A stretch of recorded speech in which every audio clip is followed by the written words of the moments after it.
Javier Vega de Seoane, buenas noches. Buenas noches. Javier es el presidente del Círculo de Empresarios. Javier, ¿le preocupa a usted lo que está ocurriendo en Cataluña? Lo que está ocurriendo en toda España, para ser exactos. Bueno, sí, nos preocupa lo que está ocurriendo en España, pero particularmente lo que está ocurriendo en Cataluña. ¿Eso puede tener consecuencias para la economía?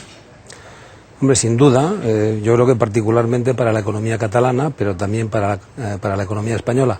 Sin embargo, yo conozco bien aquella región tan importante de España y yo confío en que los catalanes son gente con mucho sentido común y el Seny finalmente va a ganar sobre la rauxa. Yo estoy convencido. ¿El Seny de los empresarios o el de la lista única del señor Mas? No, el Seny de la sociedad. Yo hace poco hablaba con Antón Costas, que es el presidente del Círculo de Economía, que conoce muy bien aquella sociedad, y él me decía que nosotros estamos más preocupados de lo que están ellos, aunque también está muy preocupado, naturalmente. Entonces él dice, hombre, ahora quizá estamos en una etapa de mucha oferta, pero no estamos mirando la demanda, ¿no? La realidad de la sociedad catalana, que veremos a ver qué pasa el 27. Pero vamos a ver, si yo le quiero entender a usted, lo que me está diciendo es, Artur Mas, que diga lo que quiera, que no va a ninguna parte. No, lo estamos viendo además en otras circunstancias, como ha ocurrido en Grecia, ¿no? Quien moviliza los sentimientos hacia un proyecto que va a ninguna parte, cuando se llega a ninguna parte, pues se encuentra con una situación muy complicada, y yo lo que creo que va a ser muy difícil después del 27 será administrar la frustración generada en esa sociedad, ¿no? No se puede decir más claro. Eso es lo que yo creo. Ayer fue el rey, hoy es el presidente del gobierno el que recuerda a Artur Mas que no le permitirá. Se sientan a nuestra mesa nuestros colaboradores José Alejandro Vara, José Manuel Yáñez, buenas noches. ¿Qué tal? Muy buenas noches. Hemos entrado en la subasta, lo hablábamos ayer, y yo no sé dónde va a llegar, porque ¿cuántos meses faltan para las elecciones? 3 y medio, ¿no? Sí, no llega a 4. Estamos ¿Usted ya, como empresario, esto le gusta o le dice, madre mía? Es que hay una cosa que tenemos que tener en cuenta, 11.000 millones, 12.000, 2.000, 4.000, lo que sea. Esas ofertas no salen del bolsillo ni de Pedro Sánchez, ni de Mariano Rajoy, ni de Albert Rivera, ni de Pablo Iglesias, salen del nuestro. Es decir, van a pagar con la hacienda pública. ¿A usted esto qué le parece? Pero además no solamente salen de nuestro bolsillo, sino que como además tenemos unas limitaciones de gasto público y de déficit público, lo que damos a unos lo quitamos de otras partidas, ¿no? Entonces habría que explicar también qué partidas vamos a reducir para poder financiar ideas o ocurrencias nuevas, ¿no? De forma que si por ejemplo lo quitaran de sanidad o lo quitaran de educación, pues sería bastante dramático, ¿no? Y realmente la sanidad y la educación son las partes principales y las pensiones son las partes principales del presupuesto. Entonces, ¿de dónde van a sacar este dinero? Que en principio suena bien, ayudar a la gente que lo necesita, yo creo que estamos todos de acuerdo, ¿no? Pero cómo cuadrar esas partidas, esto es lo que yo por lo menos no me han dado ninguna explicación, por tanto tampoco puedo opinar. Ayer estuvo aquí en Diario de la Noche la secretaria de Bienestar Social del Partido Socialista y nos decía, haciendo una reforma social. Antonio Naranjo insistía, subiendo impuestos. Ella no dijo subir impuestos, dijo reforma fiscal. No hace falta subir impuestos. Yo creo que, como diría Esperanza Aguirre, hay partidas muy jugosas que se pueden recortar. ¿Cuál?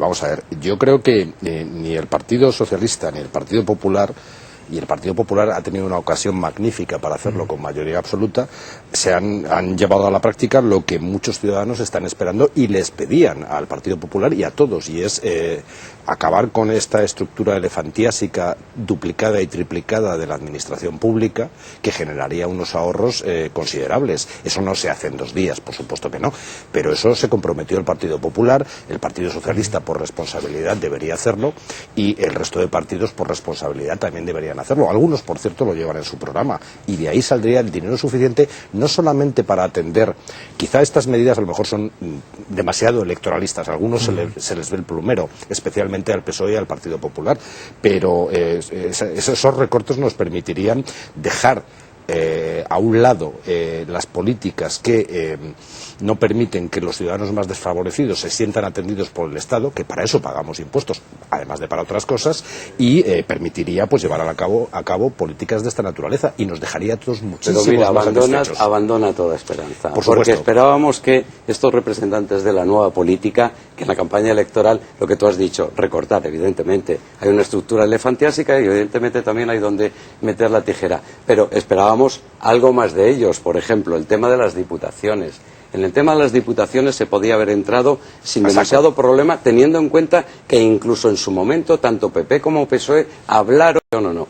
Pero llega Ciudadanos y llega Podemos y les encantan también las diputaciones. No, pero Estas cosas, a ver. de verdad, esas cosas, pasar de la palabra a la acción a los políticos en general les cuesta un potosí, sobre todo cuando son sitios donde puedes colocar a tu gente. Pero, pues, Alejandro, y ahí ha ¿qué sido una capacidad- decepción general. ¿Qué capacidad tiene ahora mismo política, de ejecución política, Podemos y Ciudadanos para acabar con las Yo diputaciones? no te digo Ninguna. que puedan acabar, pero sí evitar votar que vaya determinada gente a ocupar puestos en Pero, las... ¿y Javier. qué hacemos? ¿Lo dejamos vacante en manos del PP y del PSOE? Hombre, eso no.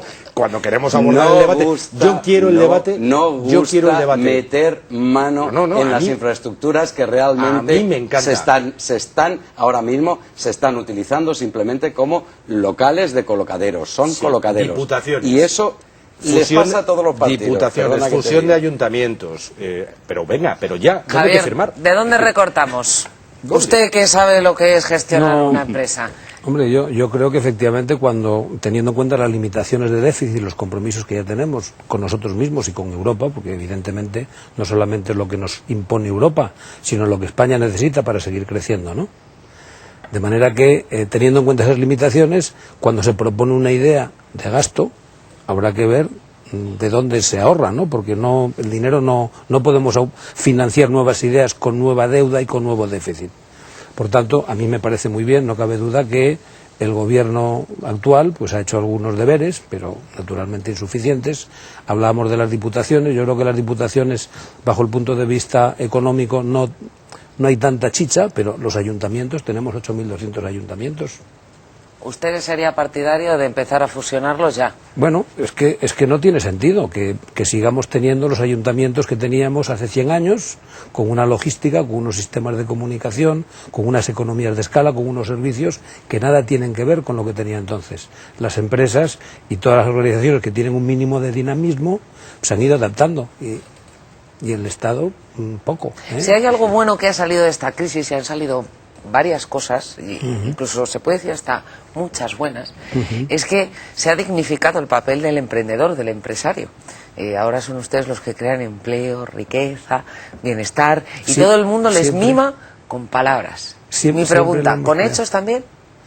Bueno, Yo no digo que ustedes siempre lo hayan hecho, No, siempre pero lo hemos tenían una hecho. cierta mala prensa entre Sí, por lo menos lo- un cierto sector de la sociedad y de la política. Lo que pasa es que ha habido mucho sinvergüenza disfrazado de empresario, ¿no? Y los medios de comunicación, que lógicamente están para eso, pues han resaltado los comportamientos anómalos de estos sinvergüenzas disfrazados de empresarios. Pero los empresarios de verdad, como sabe usted, ayer tuvimos un acto precioso que presidió el Rey, que es un acto que hemos promovido desde el Círculo de Empresarios y al que hemos invitado al Círculo de Empresarios, al Círculo de Empresarios Vascos y al Círculo de Economía, que fue un acto precioso. Y bueno, y ahí ponemos un ejemplo de una personalidad catalana y española, un fenómeno que ha cogido una pequeña bodeguita y una finca y lo ha convertido en una gran multinacional.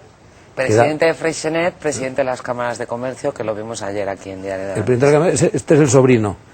El tío, José Ferrer Sala, es a quien le hemos dado el premio, que como digo fue un acto precioso y además casualmente lleno de simbolismo, porque lo dábamos a un empresario catalán en Bilbao. Y ahí pues Y el la rey sociedad diciendo civil, hay que cumplir la ley. Y eso Claro. ayer tuvo de todo, ¿eh? y la sociedad civil vertebrada en torno a un concepto que es muy positivo, porque este país necesita crecer. España necesita crecer si queremos resolver nuestros problemas. ¿Y les dejan a ustedes crecer, que sus empresas crezcan? O, Bueno. hombre, yo entiendo que usted me diga, no queremos pagar impuestos No, nadie. no.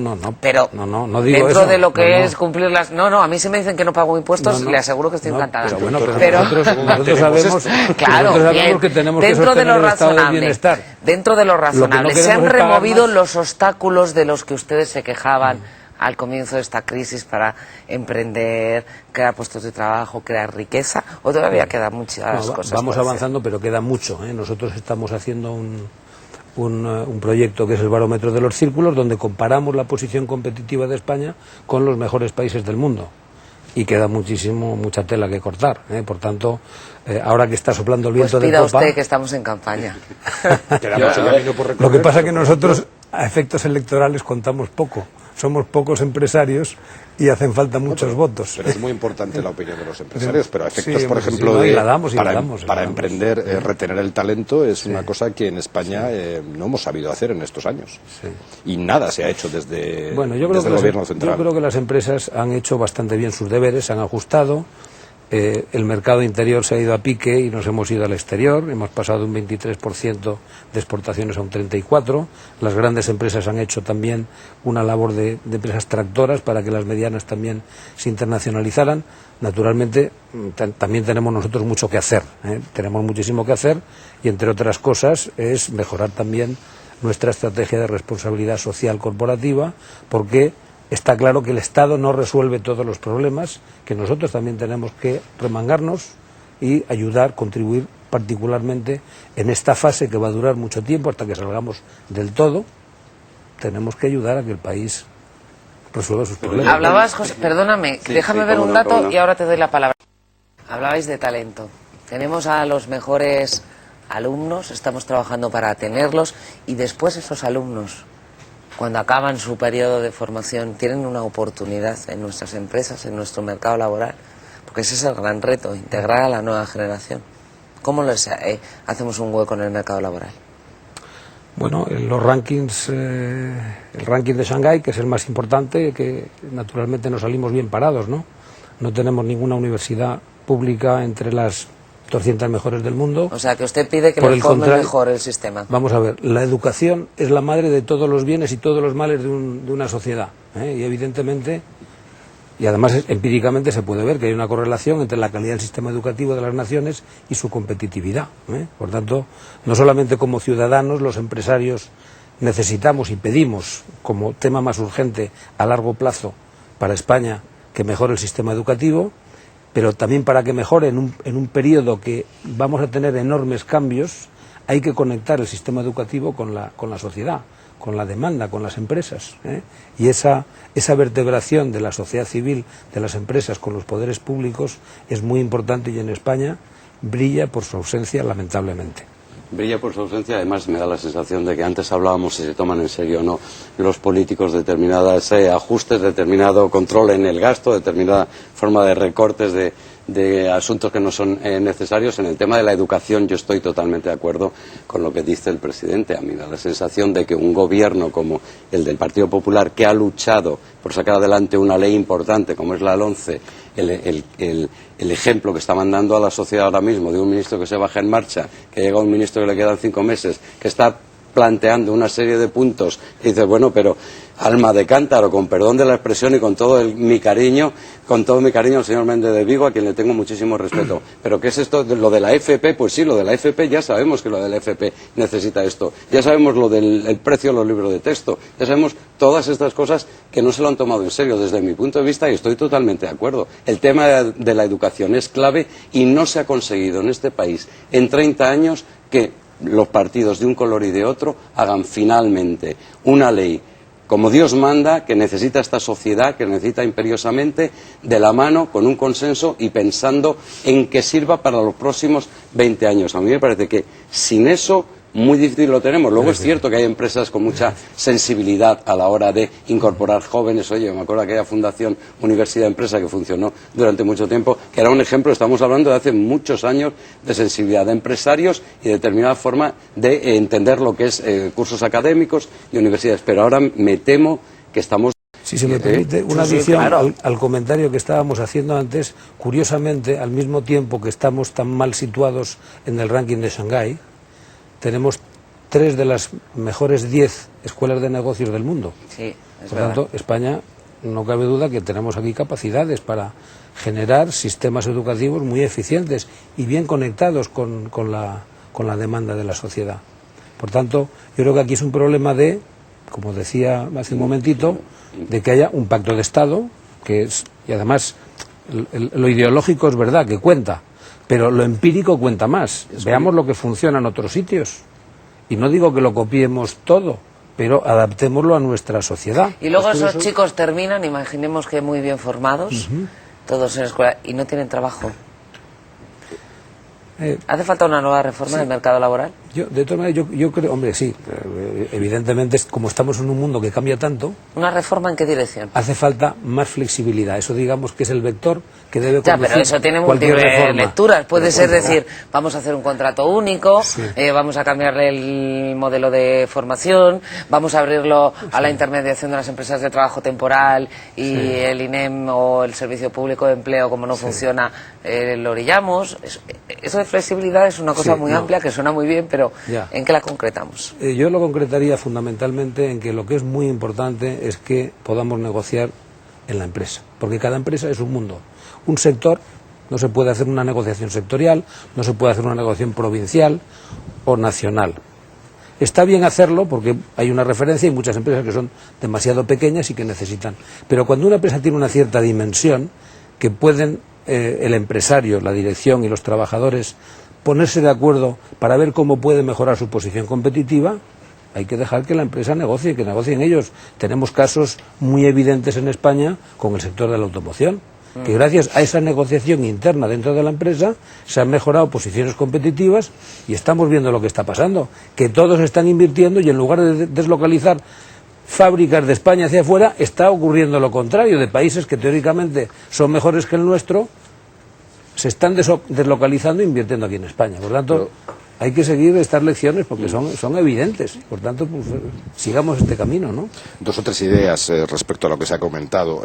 Más que un problema de reforma laboral en un sentido o en otro, yo creo que lo que hace falta es que los empresarios y, en fin, toda la sociedad española apueste por sectores en los que se genere realmente valor añadido y estén aquellos sectores de la economía más dinámicos a nivel mundial. Desde luego, lo que no puede ser para que seamos un país competitivo y se genere empleo acorde con las expectativas que tienen los jóvenes cuando están en la universidad o en las escuelas de formación profesional, es que el sector servicios siga teniendo el peso tan inmenso que tiene en la economía española y en cambio sectores de alto valor añadido tengan un peso casi residual. El ejemplo que ha puesto el sector industrial es muy interesante, pero ojalá se hicieran políticas que le dieran otra dimensión al sector industrial en España. Y estoy pensando, por ejemplo, en políticas sobre precios de energía, etcétera, etcétera, que están machacando a la industria en España. Y respecto a la educación, esto es, yo he oído a expertos en educación que no tienen color político declarado decir que un pacto nacional por la educación, una ley de consenso, es prácticamente imposible.